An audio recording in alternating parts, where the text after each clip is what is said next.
और जब मर जा तब कांवोर चढ़ाते हैं, तब दमादन को बुलाते हैं, बिटियन को बुलाते हैं, उन्हें दान देते हैं, खूब खाओ, खीर बनवाते हैं, सबैया चढ़ रहो है। और छत पर बैठो कौआ, बाकू पाप बना रहे, आओ पिताजी खा जाओ बाहरे जमाने तूने तेरा कमाल है। जिंदा पे खीर पूड़ी खवातो तो काहे को इतनी चिंता होती। अब मरवे के बाद में कौआ को बाप बनाए फिर रहे, ले खाओ, बड़ो पुण्य कर रहे, धर्म कर रहे, धन्य है भारत देश अंधविश्वास में पड़ा हुआ। मरने के बाद आत्मा उस परम पिता परमात्मा में जाकर के लीन हो जाती है, शरीर का नाश हो जाता है। लोगों गीता में भगवान श्री कृष्ण अर्जुन से कहते हैं, पार्थ शरीर तुम्हारा नाशवान है, आत्मा अजर अमर है। और जिंदा जिंदा इंसान की सेवा नहीं करता, मरने के बाद जो जीव उस इंसान के नाम से जो करता है वो धर्म के प्रति नहीं, वो भूतों के प्रति जाता है। धन्य है हमारे भारत की औलाद जो जिंदा माता पिता को कष्ट देने के बाद, मरने के बाद उन्हें शांति देते हैं। उनके हवन भी किसी काम के नहीं है। लोगों,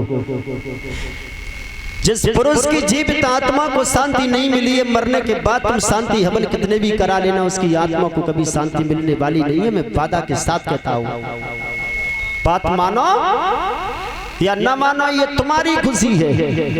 हमारा बाप हमारी माँ हमारे जिंदा जिंदा दुखी हो, जिसका पेट भर के भोजन नहीं मिला हो, और मरने के बाद उसके फोटो बनवाएं, उसकी पूजा करें, घर में उसके नाम के बड़े बड़े यज्ञ करवाएं, दान करवाएं, तो क्या लोगों उसकी आत्मा को शांति मिल जाएगी? कदापि मिलने वाली नहीं। ये तुम्हारा अंधविश्वास हो जाएगा। जीते जी माता पिता की सेवा करना बच्चों का परम धर्म कर्तव्य बनता है। और जो जीव जीते जी माता पिता की सेवा नहीं करता है, वो जिंदगी में कभी सुखी नहीं रहता है। बात मानो या न मानो, ये तुम्हारी खुशी है। व्यास नंदन श्री सुखदेव भगवान समझा रहे हैं, सुनो महाराज परीक्षित, कर्मों के अनुसार इंसान को दुख सुख मिलता है। दुख सुख की बांध ले गांठ गठरिया, एक दिन तेरी मरगट में छूटेगी। जो जैसा करेगा वैसा भरेगा। व्यास पुत्र श्री सुखदेव भगवान समझा रहे हैं। नंद बाबा से भगवान कन्हैया ने कहा है, बाबा तुम अंधविश्वास में काहे को पड़े हो? इंद्र कोई भगवान नहीं है, इंद्र भगवान नहीं है। भगवान तो अलग है, जो पूजने के लायक है, उसकी समाज में भी पूजा होनी चाहिए। इंद्र पूजने के लायक नहीं है। सुन लो भागवत के श्रोता, कन्हैया ने से इंद्र का पूजन क्यों हटवाया था? और भगवान का एक सार ये कहता है कि इंसान यदि समाज में समाज के योग्य नहीं हो तो समाज के लोगों को, उस इंसान को समाज से दूर कर देना चाहिए, तो उनकी जिंदगी है कुछ। मैंने कल भी बताया था कि राजा वो मर जाए जो प्रजा पे जुल्म ढावे, चुगलखोर बेईमान मरे, जो अमृत में विष घोले।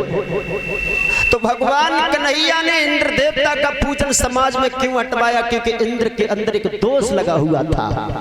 कौन सा दोष? गौतम ऋषि की पत्नी अहिल्या के साथ में उसने छल किया, दुष्कर्म किया था। नंद बाबा ने कहा, बेटा इंद्र देवता है, पूजने के योग्य है। कृष्ण छोटे से बालापन में बोल रहे हैं, बाबा इंद्र पूजने के योग्य नहीं है, क्योंकि उसके अंदर दोष है जो समाज के हित में नहीं आया। समाज में इतना दुष्कर्म करके गया तो वो पूजा के योग्य थोड़ी नहीं है। लाखों लोग ऐसे देखे हैं जिनकी बहुत चढ़ी हुई कमान थी और जिन्होंने समाज में डांट नहीं खाई। जब तक डांट नहीं खाई ये लोगों, आज समाज के लोगों ने उन्हें छोड़ दिया। मेरे आंखों के सामने के कई प्रकरण ऐसे हैं कि आज बताने में शर्म आती है। भगवान कन्हैया ने कहा, इंद्र ने गौतम ऋषि पत्नी अहिल्या का छल किया, पतिव्रत धर्म को नष्ट किया है। इसे समाज से अलग कर देना चाहिए, ये पूजा के योग्य नहीं है।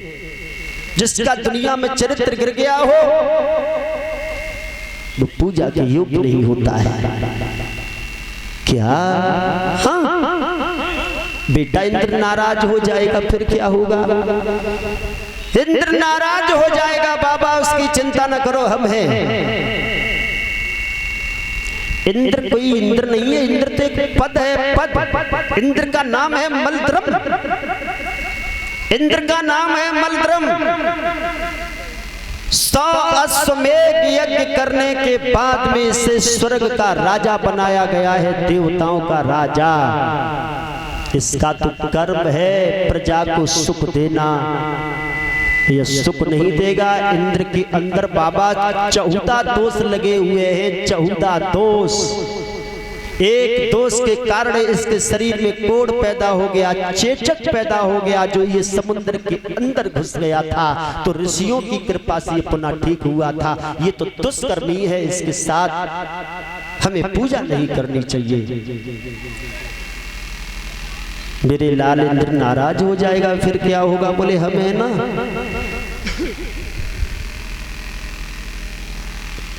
मेरी कलश वाली बहनें आवाज सुनती हूँ, वो बाहर निकल करके आ जाइएगा। परीक्षित महाराज बहुत पानी पी रहे हो। वाह भाई वाह।